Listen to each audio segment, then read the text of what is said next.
there Okay. we go. And then the next one live streamed. Does that come in? It already is. We're streaming. Hello, everyone. Good morning. Welcome to the community briefing. My name is Gregory Sneed, and today is October 21 of 21. It's amazing, 2021, right? Mm-hmm. So we're so glad that you joined us today.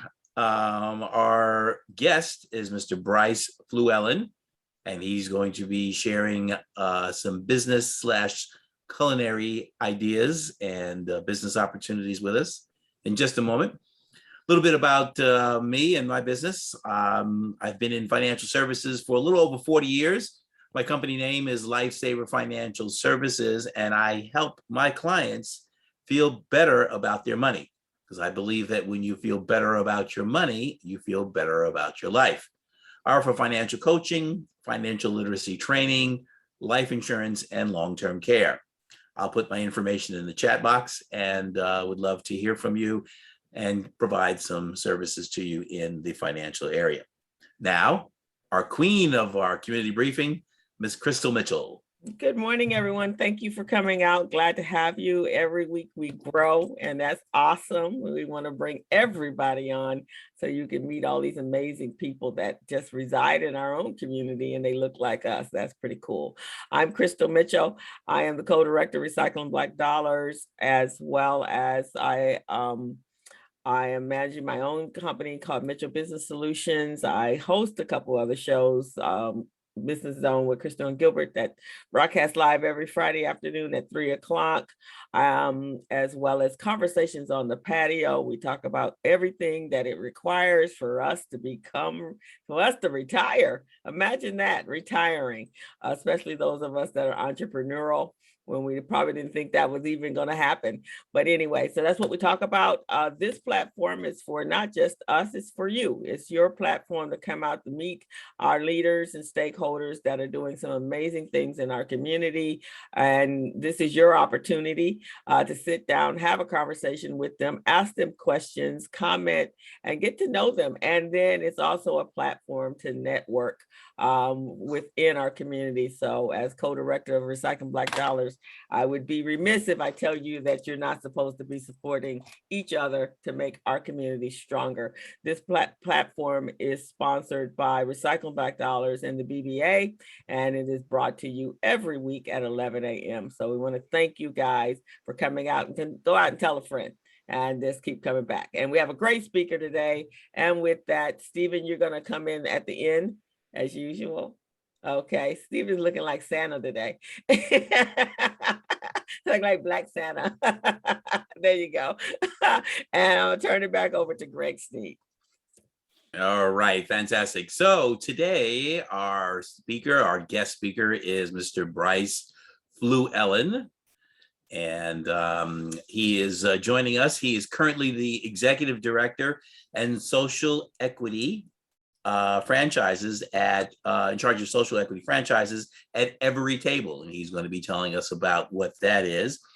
He considers himself a community changemaker and has fought for food justice, because foods have rights, social equity, and for more than 20 years developing and implementing strategic programs at Starbucks, Magic Johnson Enterprises, and the American Heart Association to drive systemic change to the benefit underserved populations and communities, because we all, at least most of us, need to eat better and get better nutrition and nourishment. He was instrumental in developing a multi-year $1 million regional campaign with the NFL to transform and improve youth physical activity. He, as I mentioned, he was with the American Heart Association. He is a master chef, and he has operated a Los Angeles full-time catering company called Yams Catering. And he created partnerships with health-focused organizations to educate Black and Hispanic communities about healthy eating. Let's see, he also was going to tell us about EveryTable for social equity franchising, American Heart Association. He's had youth programs. He's a chef instructor, co-founder of Yams Catering, Starbucks, Magic Johnson Enterprises, He is a teacher, does teacher education at Howard University. He's a graduate of Chef Eric's Culinary School, and looks like he went to Battle Creek Central High School. Home of Kellogg's, huh? Battle Creek. Exactly. Hey, somebody knows about it, huh? Yeah, yeah. So please join us in welcoming Bryce Fluellen. Hey, hey, good morning. Bryce, welcome. Hey, thank you. Just honored to be here. And anytime I can talk about food, because I grew up as a professional eater, as the elders would say, that boy can eat. And entrepreneurship, I'm honored to do that. Yeah, my role at EveryTable is I'm the executive director of social equity franchising, like he stated. And EveryTable is a healthy grab and go mission oriented company based in Los Angeles. We're in Vernon, California. And our mission is to make nutritious, delicious food affordable and available to everyone everywhere. And so we're able to do that. We transform the food system and able to do that. We have a unique pricing model. All of our meals are priced between $5 to $9 per meal.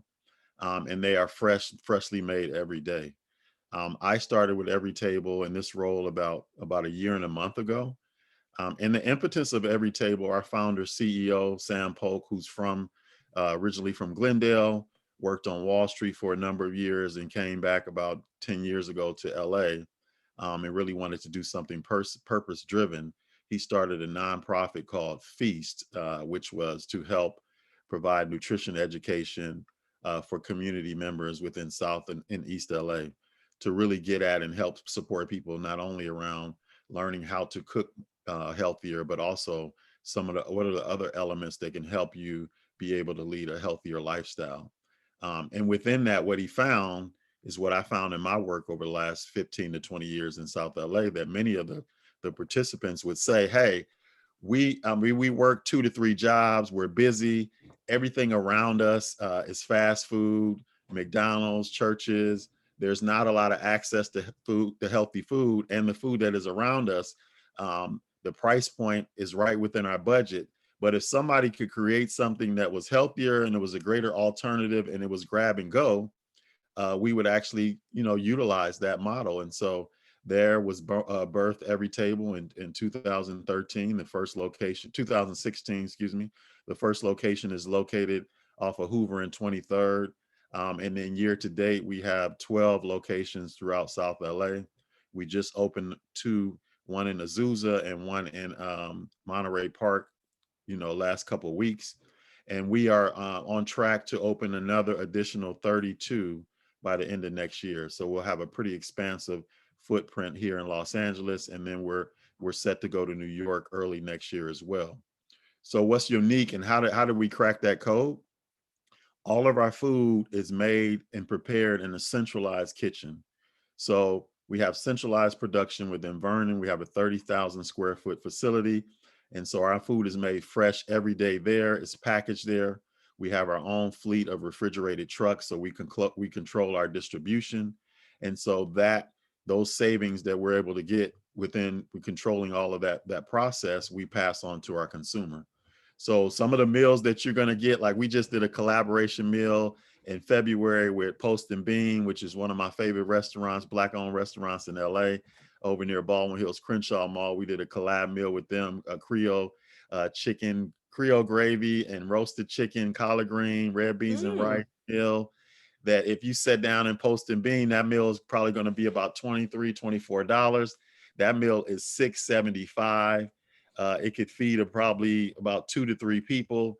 And so these are some of the ways in which we're able to compete with fast food. And so Sam's vision is, and it's ours to lose, is that we will have EveryTables, 35,000 EveryTables all across this country. We not only have our stores, but we also have a subscription service. So people who are living at home or in their apartment and they don't want to go into a location, you can get it delivered to your house every week. We also have smart vending machines in office buildings, where an office building will purchase that machine and we will house it with our food, and then they can put in their credit card, and on the back end we can tell when it needs to be refilled. And then last year during the pandemic, another division of our business would actually helped us stay afloat is our food service division. So we have a few number of contracts. For example, we have a contract with Santa Monica Community College where we're feeding food insecure college students. And so their food gets delivered to wherever they live and the college pays for that. And then we have a contract, or we had a contract with the Department of Aging. And so if you think about COVID, when seniors were no longer to come out in the community, obviously, because of COVID, but they would go to places where they could get their, weekly meals. We're able to, since we had a delivery distribution, we were able to get those meals in the hands of seniors. And so that is our business, a summary of our business. The social equity franchise program, which I lead, was something that was a vision of Sam, our CEO, in around 2018. If you know anything about the franchise industry, like a lot of industries, it's been one of those where it's actually been something that's really been an industry for people who come from a background of privilege. On the low end, it's going to cost you anywhere from $50,000 all the way to the high end, which is a McDonald's. A McDonald's, the average franchise, to get in there, you have to have at least $1 million or put out $1 million to almost $2 million for one single unit. And so we understood that eliminated access for a lot of people, particularly people of color who don't come from backgrounds where they have access to traditional bank capital or they have generational wealth. And so Sam looked at it and said, so how can we, potentially provide ownership opportunities for Black and Brown folks within the community, and also being able to own their own business and potentially have economic mobility and create wealth. I went to and did some research and found out that foundations manage almost all the foundations in this country manage about $1 trillion in assets. They have what at their disposal what's called PRI, which is a program related investment. So foundations can actually invest in companies. They don't have to be nonprofits if that company has a social mission that aligns with what some of their goals are. So speaking of Battle Creek, he actually went to Kellogg Foundation, was the first investor in the social equity franchise program, and also EveryTable in 2018. And usually those investments, that loan that they give to a company like ours, sometimes there's 0% interest or it's maybe 2% interest. So it's really concessionary. And the idea is that it allows foundations to get some more capital out there and invest in public companies, for private companies, and that money would be recycled. Typically, traditionally PRIs have been used for housing, investing in affordable housing. But in this case, we were able to get them invest in EveryTable and the idea of the social equity franchise program. Fast forward to 2020, and we all know what happened last year with the racial reckoning and the uprisings along with COVID. Sam reached out to me early last spring and said, hey, I really want to bring somebody in that can help codify this program and bring it to pass and launch it. And so to this date, we've raised almost $7 million in PRIs and grants specifically for the social equity franchise program. So the question becomes, so how does it work? So I came in, created the vetting process, the curriculum. And so how it works is that people apply, we interview those who fit the criteria. Those people who are accepted into the program are hired in as EveryTable store managers at $19 an hour. They work an average of 40 hours a week. During that 40 hours, they are trained on everything EveryTable, coming in, learning about, day to day as a store associate, and then they become a manager, go through management training, and then they manage a store. It could be a new store that's opening, or it could be a current store. And then during that training process, they're also given leadership coursework during their work hours. So our first cohort of folks who came in August, they're actually taking communication class right now.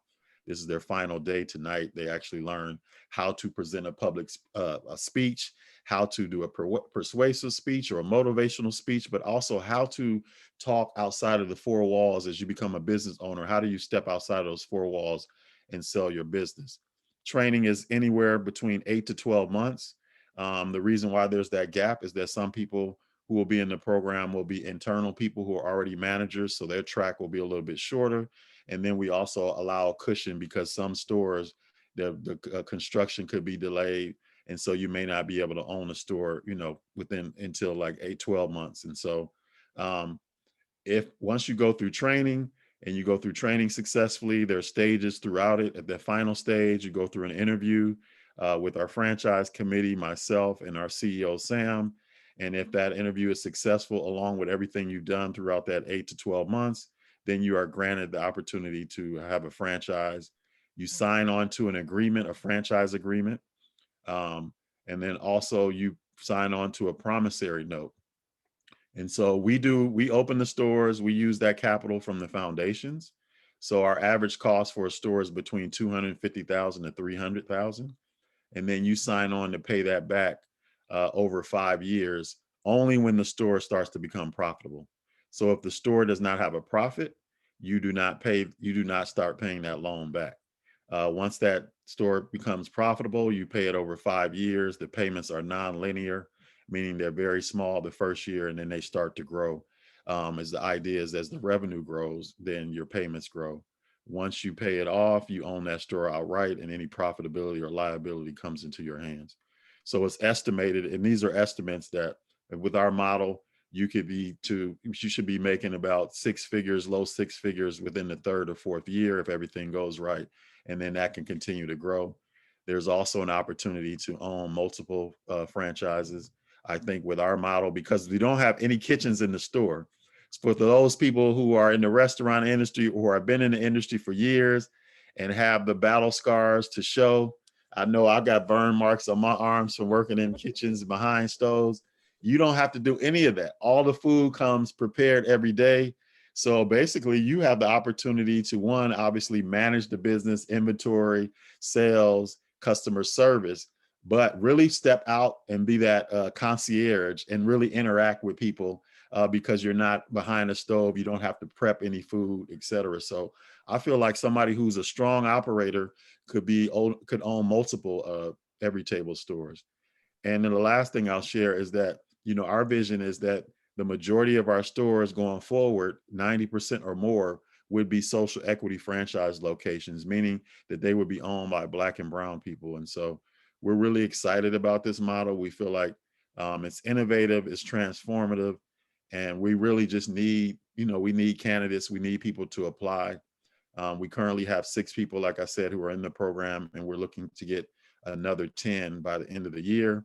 And then next year, like I said, we'll be opening up 30 or so locations. So there'll be opportunities there as well. And that'll be the final thing I can share about that. That is amazing. There is no failure here. Yeah, I mean, I think to your point, I often get, and I don't see this in the chat, but it may come up. I often get the question around, so this sounds too good to be true. What are the risks? And there are risks in everything. What we've done with this program, and hence the word social equity, is we really try to think about and create a program that mitigates risk. So if you think about, for example, right now, the loan, there is no collateral needed. There is no personal guarantee on that loan, meaning that a person could, you know, you get into a store and maybe a store, for whatever reason, the location, or maybe something happens personally where a person has to step away. They would step away. Obviously, they put in their time, they put in their sweat equity. But they've also learned, and hopefully they've grown throughout the training process and what they're doing. So you can take that intellectual capital anywhere, but you won't walk away with a bankruptcy or a mark on your credit or in debt. So that's one of the things that we wanted to make sure that we really mitigate as much as possible. And so we're taking a lot of risk on our end, but we also think that if you're going to be in a program and you're going to work with us for almost 8 to 12 months, that's also part of what we call underwriting as well, because we'll know pretty quickly, and you'll know pretty quickly if this is something that you can do and you can succeed in. And so right now, I feel like this is a program that has the potential to not only obviously change the trajectory of EveryTable and the folks that are going to be potential franchises, but also have other people in other industries look at how they can actually create more equitable playing field in whatever industry they're in. That's amazing. There is a number of questions. Greg, you're going to field them. Why certainly. Okay. So can you review, well, one question here is, can you review again how the store is sourced, located, and how that rent is paid? Because I think you blasted through that pretty quickly, but I think that's one of the key points. Yeah. So right now the model works is that we have stores that are already identified. We have a real estate team. First, I'll share that. Okay. We have a real estate team that has almost 100 years of experience, and so our average square footage for our stores is, because we don't have kitchens, we can go, it's about 1,200 square feet, but the range is 500 to maybe 1,500 square feet. So they're actively pursuing leases and areas right now. And then so we open the stores, meaning we, the corporate company, EveryTable, and then there are stores that are identified to become social equity franchise stores. Once a person, so it opens up as a corporate store, there may be a social equity franchise manager who's managing that store, or it may just be a corporate manager who has no aspirations to be in the program, and they run that store. Once these individuals go through the training program, and a part of the end of the training program is that once they get through it successfully, we sit down with them and we have a conversation based on what's available from a real estate standpoint, based on their performance throughout the 8 months to a year. We may identify that, hey, this person is a rock star and they can handle a store that we have estimated to be a potential high volume store. But then also it depends on where they live and located. So we would never put somebody who, for example, lives in Inglewood in a store that's going to be in San Diego or even maybe Orange County.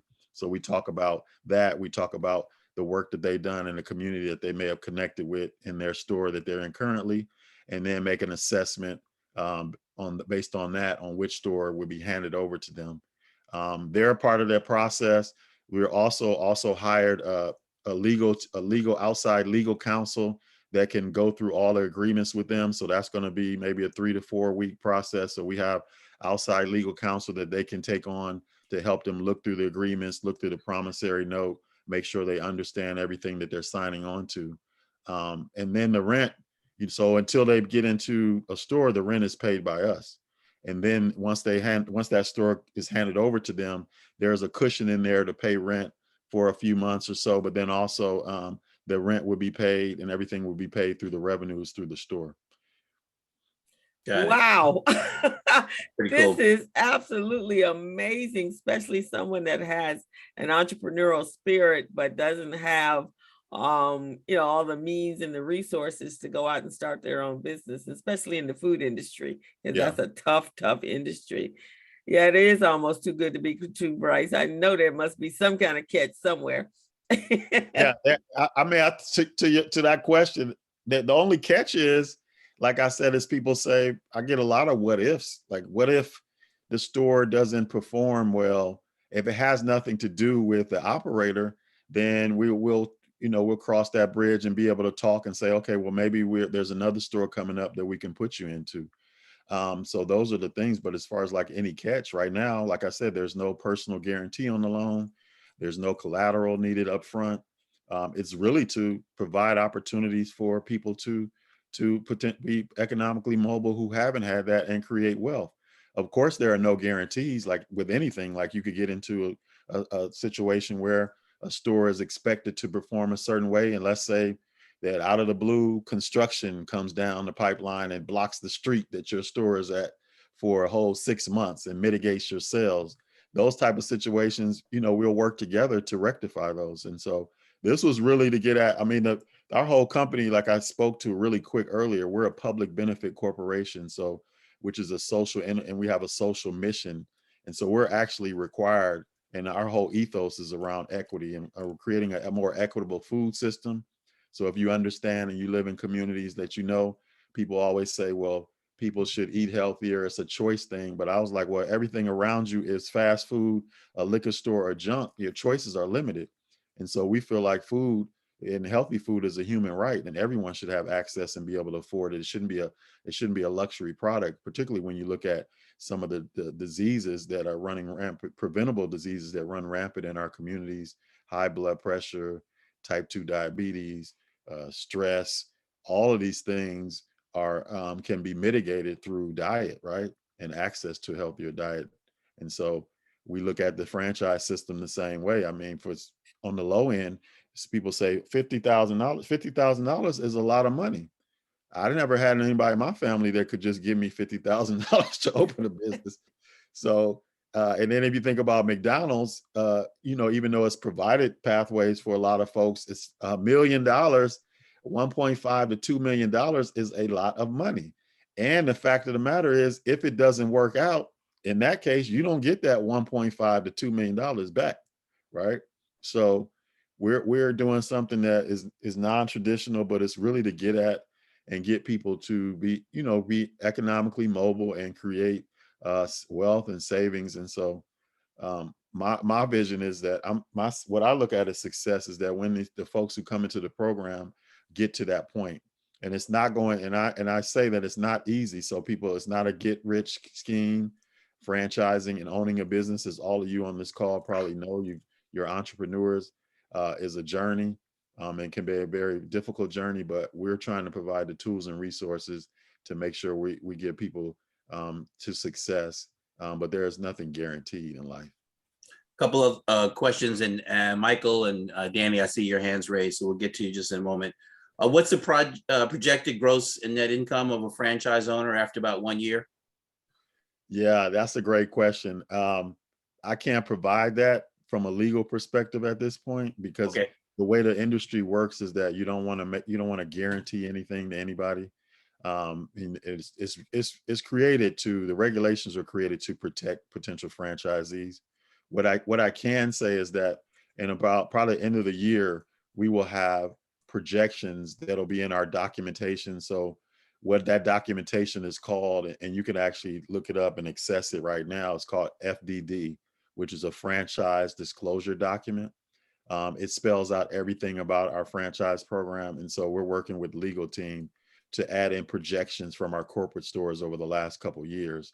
And then that'll give, but I can't give anybody an estimate until they're into the program.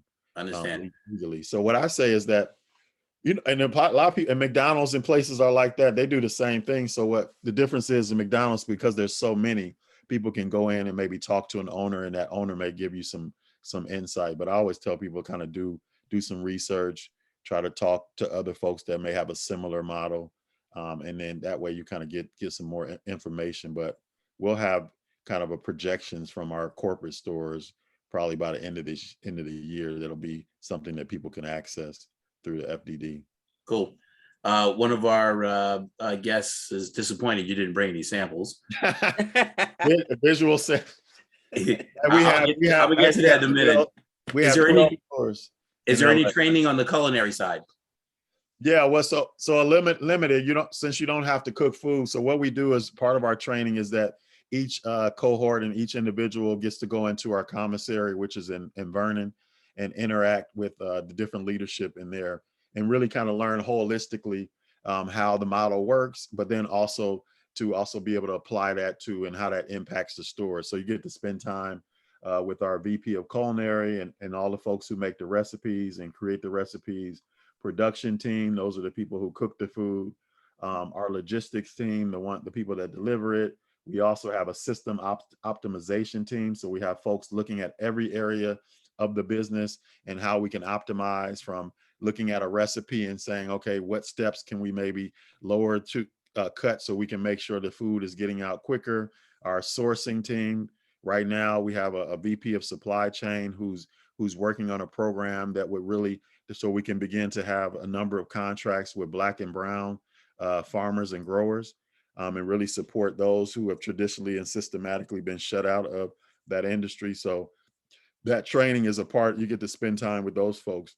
In the store, there's training around the menu, because that's, like you said, you're that concierge. So if you don't come from a food background, you may not, be able to understand or describe quinoa, or people come in with asking questions about what's quinoa, what's arugula, those type of things. And that training is given when you're in the store.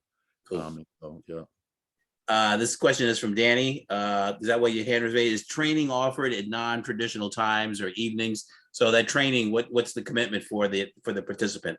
Yeah, that's a great question. The commitment is going to be, you're going to have to come in and work full time. 8 to 12 months, 40 hours a week. That's the commitment. The schedule change. The schedule varies. I think the first 5 weeks when you're going through store management training, the training will be, the hours will be vary, because sometimes we have to match it with our trainers, our district managers, and our store trainers. So sometimes you could be working a 9 to 4. Sometimes you work a 12 to 5. Once you get through training, you as a manager will be in charge of your schedule. So it'll really be about you scheduling yourself for the needs of the business. But at the first 5 weeks, and so I often get asked, like someone asked me this at an info session last week. Well, I have a job, I'm working. How do I said, well, I can't tell you how to manage your time. I just can tell you that you have to commit to 40 hours a week to get through this program. And we feel like that's reasonable because you get paid. We're actually we're not asking for any capital. And we feel like this is something that once you're entrenched and you're actually doing it, it'll help you in the long run and really understanding how to run the business. So that's the schedule right now. It could change in the future, but for right now, that's the commitment. Cool. Danny, was that your question? Thank you, Greg. That was part of it. You'll see I have a couple other questions in the chat, but this is, and I apologize, I've got to jump off to a sustainability Zoom. Bryce, this is an exciting opportunity. It's a very innovative and somewhat disruptive way to get into, as on a large scale, a community health conscious activity within the food space. Let me put a couple scenarios to you real quickly and see how you all are thinking. The first scenario is that I'm a business owner. I have an office space that's about 1,200 square foot. And I'd like you to come in and set up a facility. I don't want to learn to train it or operate it. I don't mind subsidizing in partnership with you the rent for the first couple of months until it gets going. But I want to bring healthy food to my neighborhood. Can we work something out? So in that scenario, this person is a owner of real estate, right? Yeah. They own the space. Yeah, Right. they can, that individual send me, and I'll put the email in the chat, and I'll say it right now. Email me directly at Bryce, BRYCE at EveryTable.com. And then I will get it in the hands of our real estate team. And our VP of real estate, his name is Mark Safarian. Mark has been in the industry for about 40 years. And then he would review it and see if it's something that meets, the criteria of what we're looking for. High visibility, definitely corner pads. We're not looking at any like indoor malls right now. We're looking for high traffic, high visibility spots and throughout LA County. So what we have coming up, I can share. We have stores that are opening up.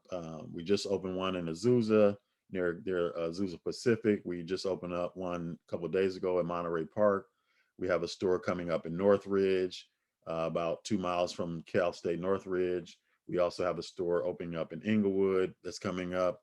We also have a store in LA off of MLK in Vermont, Pico Rivera, Long Beach. And so that person just email me, and then I'll get it in the hands of Mark, and Mark can review it and have that conversation with the individual. Will do. Thank you. And my final scenario is, and this is partly true, at least I dream that it is. I bake primarily cookies of a different variety. How do I partner with you and provide you with my product so that you can provide it into your stores, or have you thought about minimum qualifications for outside vendors who are in the culinary space, either bakers or chefs that want to contribute to this type of healthy environment? Yeah, that's a great question. We have our VP of supply chain, her name is Taylor. And so that person or individual could email me any information they have about the product, and then I'll get it into the hands, get that information to Taylor. Obviously that they have a whole vetting process for a product and what that looks like. I don't know the full details of it, but I know obviously we have a vetting process, and then people go through that process. And if it meets the criteria, then it could be something that potentially could be in the stores. But we definitely are looking for, and I partner with local food companies and continue to do that, particularly as we grow. Crystal and Greg, thank you very much. And Bryce, again, excellent program. Look forward to talking with you later. Yeah, thank you so much. Danny. Great for And the Danny, question. the hosts of Community Briefing are open to cookie donations. Yeah, and I sure that I will make that happen as soon as I get back on the baking side. All right. And by the way, just last week's guest, Hilda Kennedy, was excellent. And I'm sorry that I wasn't able to participate in earlier programs, but you'll find me a regular in this space. So keep recycling those Black dollars. All right. Thank you, Danny. We appreciate that. Next question up was from Michael regarding, I guess, categorization of foods in the areas of keto, low carb, low fat, and then I guess continued on here with ethnic, filters, soul, Mexican, Mediterranean, Italian, etc. I'm looking at the questions too. I don't see diet options in the filters. Oh, okay. Yeah, I mean, all of our meals, you know, we're on a company that's creating, you know, keto specific meals, low carb specific, all of that stuff. We definitely, everything is made fresh. We're eliminating a lot of the ingredients that are unhealthy. But what we really try to, and so we're continually trying to tweak and balance the price compared with the food that we can provide. And so to keep it at the price point that we want to keep it at so it's accessible, we haven't dove into, you know, all of those particulars around creating those type of diet plan meals. And that could change in the future. Our culinary team, along with our supply chain team, is always looking to source ingredients and source them at a price that helps us keep our price point competitive. But what I can say is that we are a company where folks who are trying to eat more whole and fresh food, that we have that availability. And we're also looking at creating more meals. Our culinary team is trying to create more meals, more vegan or vegetarian meals, because we get a lot of requests like that.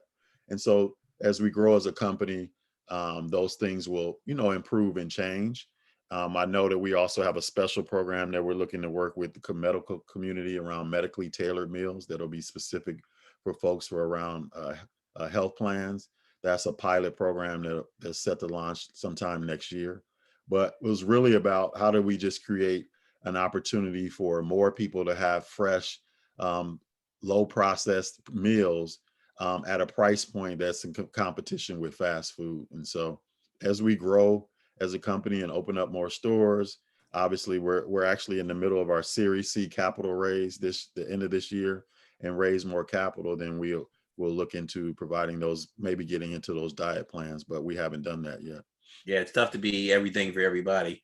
I'm looking and at I know your website here, and you can see I'm getting hungry. Getting the Thai red curry with veggies, and it looks pretty amazing. So yeah, and who we are to our consumers. I mean, we're not that company where people are going to go, you know, Friday night, date night, Saturday on the weekend. We're a company where people are utilizing us in a couple ways. The stores that are near the college campus, like the one over Hoover, college students will come in and they'll buy like 6 to 7 meals, you know, and use it as a meal prep.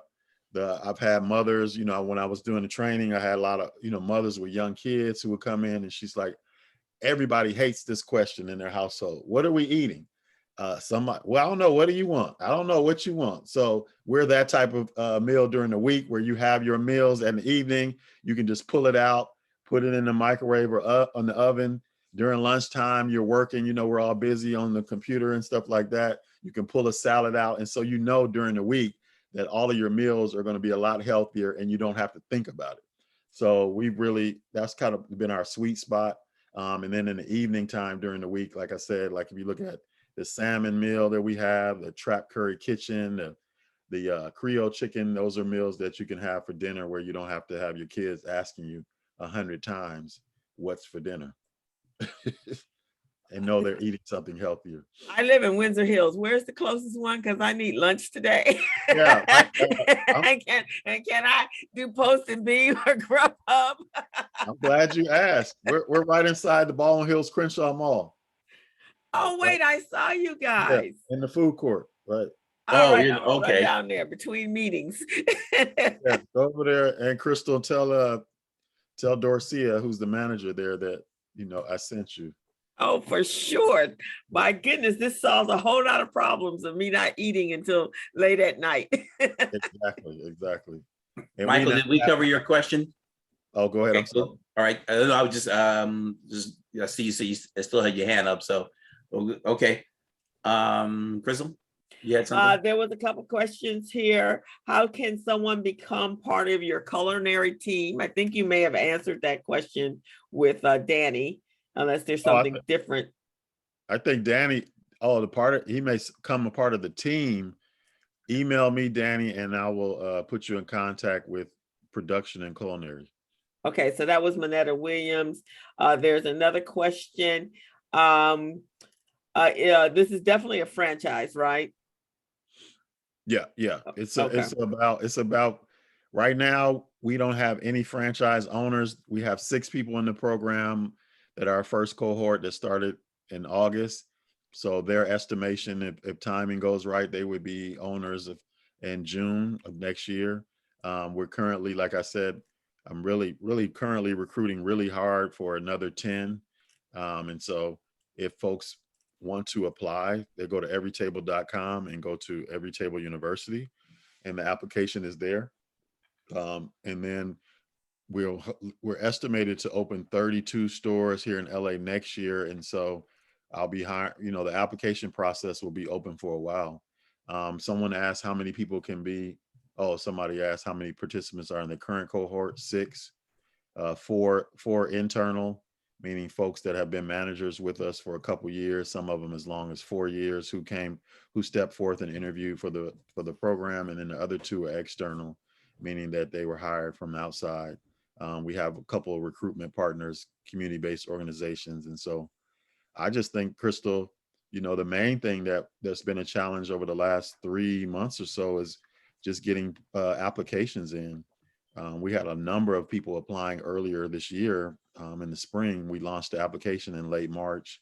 And then we had a number of people that were applying, but the flow has started to diminish. And so for me, I've just been full court press on creating awareness, demystifying the process, letting people know that it's not too good to be true. We're not trying to trick you. There is a risk. There's a risk of, your time and the fact that it may not work out. But other than that, like I said, as far as like stepping away with a whole lot of debt and credit marks, that's not the case. So, but I understand that it's not for everyone. And so, but it's like the more you get out, as you guys know, the more you get out and share and create awareness. LA County is 10 million people. So we know it's some people out there that need this opportunity. Right. Wow. Yeah. What are your top 3 most popular dishes there? Yeah, right now the Trap Kitchen, Curry Kitchen, that was something that we created with 2 guys who Trap Kitchen a couple years ago, and it's still sustained. The Creole chicken bowl that we did with Post and Bean, that's actually stays in the top 5. I've looked at the sales last week, and then that taco turkey bowl is really popular. Their sales, that stays in the top 5 to 7 every week. And so those 3 are probably like the most popular. But I mean, I'm a chef by trade, so I'm very picky about my food, and I will say that I pretty much enjoy every meal that we have, and I'm not just saying that. Obviously, is it Jamaican curry or Indian curry? What's that? Is it Jamaican curry or Indian curry? Indian curry. Mm-hmm. So I encourage people to try it out. I mean, we also have a line of smoothies and juices that came out this spring. So we have a beet juice that I remember how much I used to hate beets growing up, but once you drink this and it's balanced out with apple and ginger, to balance out the sweet. That is awesome. Bryce, I'm working with a group that's doing the Los Angeles Black Business Expo in November the 20th. It's a Saturday afternoon, and our whole topic and theme is about creating generational wealth. We'll have Dr. George Frazier there, who has a huge network, and we also have Dennis Kimbrough will be there. So I'd love to hook you up so we can have you there to spread the word on this, because this entry is not that difficult, and the benefits are just absolutely awesome.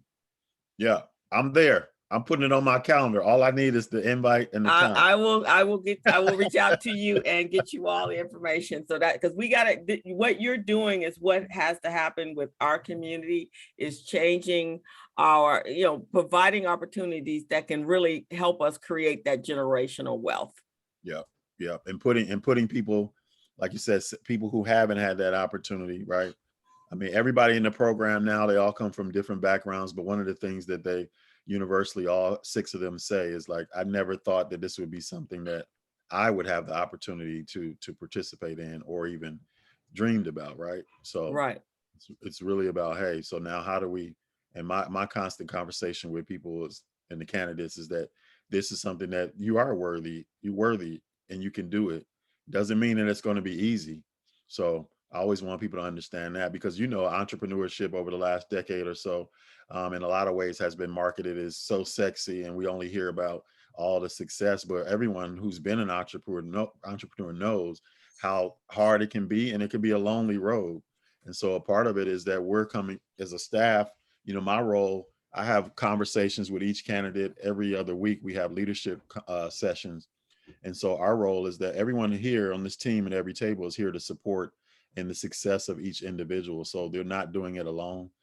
There's resources, there's information from myself, our staff, to even our board members. Like, we have a huge network of folks that all are, dedicated to the success of this program and the people that will come through it. And so I would just say, hey, think about it, look at the application, apply, and just see what happens. There were a number of questions we didn't get to, and Bryce, would you be open to our members emailing you directly with their particular questions? A couple of them, do you have opportunities out of state, or can they be part of the culinary team? So we open to that? Oh yeah, I love to hear from people. Okay. I always tell people, email me, and I was telling some young people at USC this about a couple of weeks ago, and I was like, I always get people, can I reach out? And I'll say, email me, and then it's like only a quarter or less of people who actually do it. So I'm always like, hey, I'm open to each one. Each one teach one. We all play a part in everyone's success, and so whatever information I can provide, please reach out. Some of the young people ask you, what's email, right? And I text you. No. Yeah, IG. Yeah, what's your IG?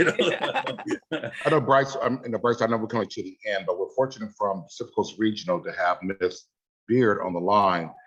PCR has a training program as well as a empowerment program for those in the food and restaurant business. Ms. Beard, Aja, are you there? Well, anyway, I think she's trying to be unmuted. I also want to mention, on behalf of all of us, I want to thank you for your time. And next week, our special guest is LA City Attorney Mike Fuhrer, who's also running for candidate to be our next mayor. And the following week, we have Karen Bass. But with that being said, again, my name is Stephen Turner. I'm one of the producers of the show. I'd like to thank Catherine for introducing me to you through this virtual format that we have here. And with that being said, I'd like to pass over back to our founder and the creator of the community briefing, Krista Mitchell. Well, I am very impressed for a variety of reasons. I'm an entrepreneur coach, and I'm always working and talking with individuals about creating businesses. But I also teach kids how to become entrepreneurs. Oh, wow. And I have a program that we run year-round. I are partnered up with the Los Angeles Urban League. So would love to have you speak with the kids, because a lot of times they're wanting to create businesses in the food space, and they have these great ideas. And even if it's, getting them to internship somewhere would be awesome for them, so they can see it firsthand on the inside, so they, as they're building out their businesses. But we want to thank you so much for coming out. This is thank you, Catherine. That's all I can say. Yes. Right on USC. Yeah, I'm a USCer too. So, but it's great. I think there was a question. I think Bianca had it on. Can you own more than one location? That's the hope. Okay, all righty. It depends on that operator. And so, I mean, we haven't opened a franchise yet. And so my hope is, for example, Dorcia, who manages the one at Baldwin Hills Crenshaw Mall, was our first candidate invited into the program. Then with EveryTable, she's known Sam since he had the nonprofit feast. That's where they actually met. I told her, I said, my vision for you is that you should be able to own 2 to 3. I think that, but like you said, nothing's guaranteed. But I feel like we talked about with our model and the ease of use, not fully easy. There's complexity to everything. But if you think about the restaurant industry and how complex it can be, combined with what you said, Crystal, and how difficult it can be from an operational standpoint, and the margins are low. But you look at our model and the fact there's a lot of things that are alleviated. You should be able to, if you're a good operator, should be able to own a couple, right? So that's my hope and vision. I think that's fantastic. Welcome, Nicole. Nicole has been chatting with me on Facebook. She was trying her best to get in here. So, so she was very impressed with what you were saying, Bryce. Hey, Nicole, thank you. From LA Civil Rights, our executive director, Capri Maddox, was here as a guest a few months ago, but we're really interested in connecting. We helped out with the COVID, with the Department of Aging, but we wanted to do something for pre-law students too. So really excited, and thank you for being here today. Yeah. So you're going to email me, Nicole? Yes. Okay. Yes. Yeah. Good to see you. Bryce, can you hear me now? Yes, we can. Okay, perfect. This is Asia. Sorry, I just wanted to at least introduce myself very quickly because Stephen, did give us a shout out. I'm with PCR SPDC. I'm here on behalf of Colette Moore. We do have a restaurant academy, but just as a small world, I know Dorcia. She came and took my ServeSafe class from so she's fantastic, and I do think she's very easily slated to own several of these. But I wanted to just see if you are open to doing presentations like this for our restaurant academy. And also, if somebody is interested in this, what is that financial commitment after they go through the university? The financial commitment on their end?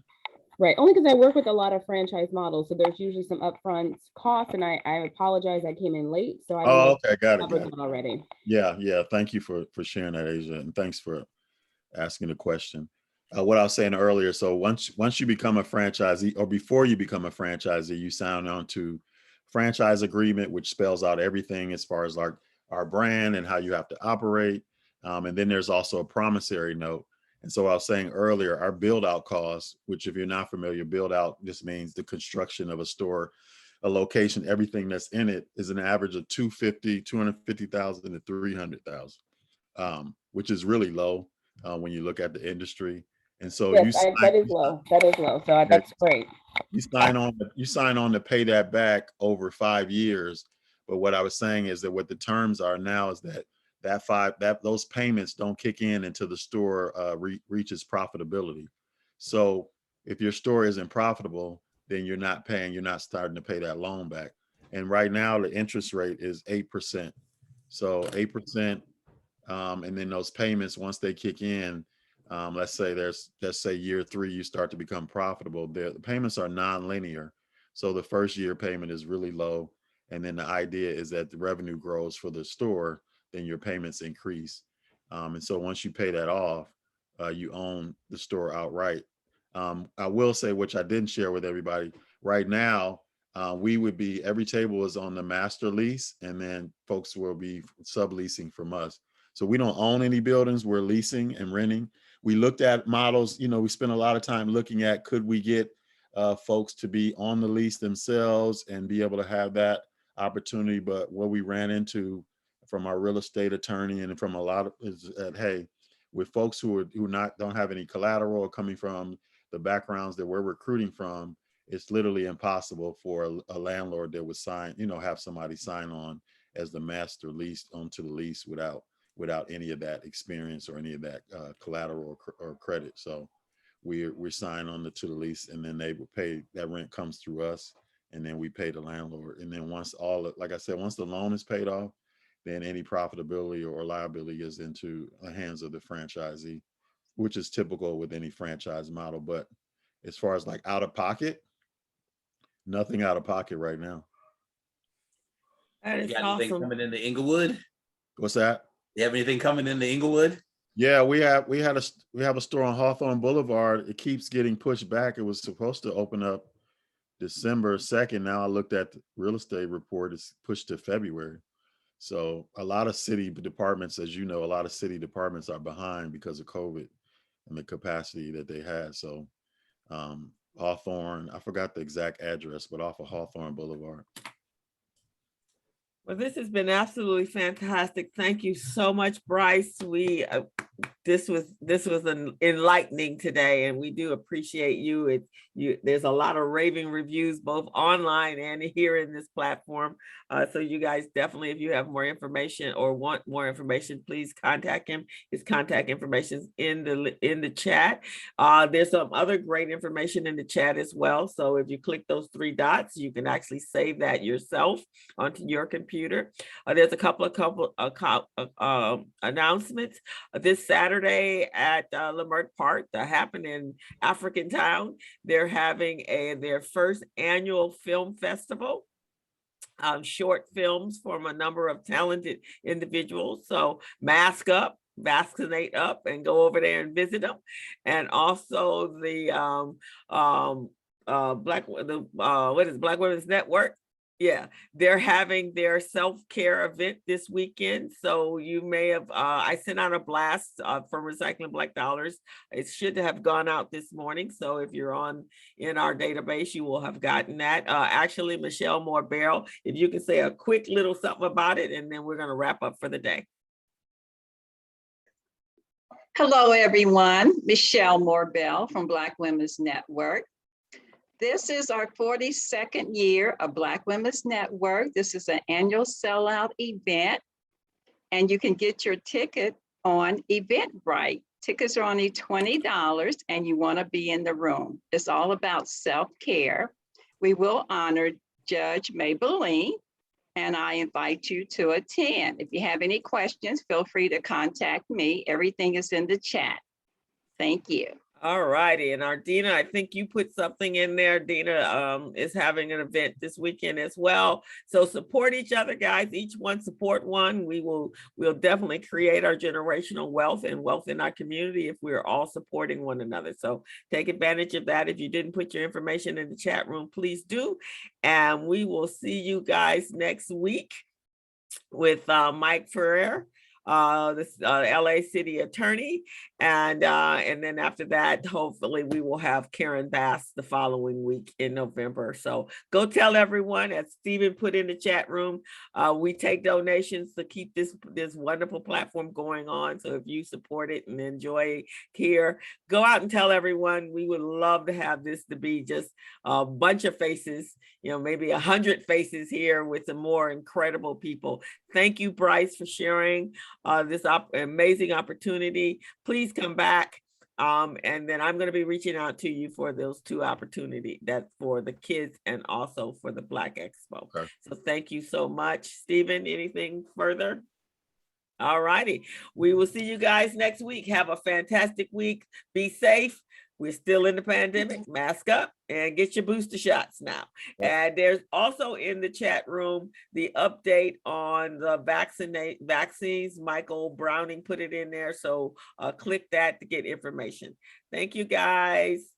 Thank you so much. Thanks, Bryce.